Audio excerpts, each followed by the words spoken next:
পেছু আসিস না, নাহলে এমন কোন আন দিব না কমর তোমার হজড়ান দিব, বুঝলিস? চল যা, আমি বলছি আর শ্বশুর ঘর যাবো নাই, যাবো নাই, যাবো নাই, তুই চলে যা। না যাব, আমি তোমার সঙ্গে যাব। না দেবো, আমি তোমার তাই দেবো। হ্যাঁ বলে দিচ্ছি, আমার পেছু পেছু আর আসিস না, নাহলে এমন গড়ান দিব না। কি বলছি? ও দাদা, তোর বউ আছে? হ্যাঁ নাই গো কেন?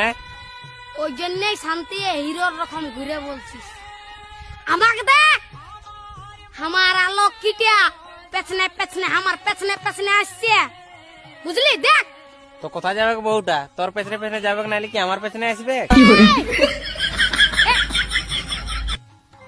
তোর পেছনে পেছনে কেন যাবে? আমার বউ তোর পেছনে পেছনে কেন যাবে? আমার বউ আমার পেছনে যাবে। হ্যাঁ হ্যাঁ, চ চ চ, আমার বউ আমার পেছনে যাবে, চ চ। বিয়া করে লোকটা পাগল হয়ে গেছে। বুঝবিস, বিয়া করবি তখন বুঝবিস। আইলে দাঁড়াই আছি, চ চ, আমার পেছনে পেছনে।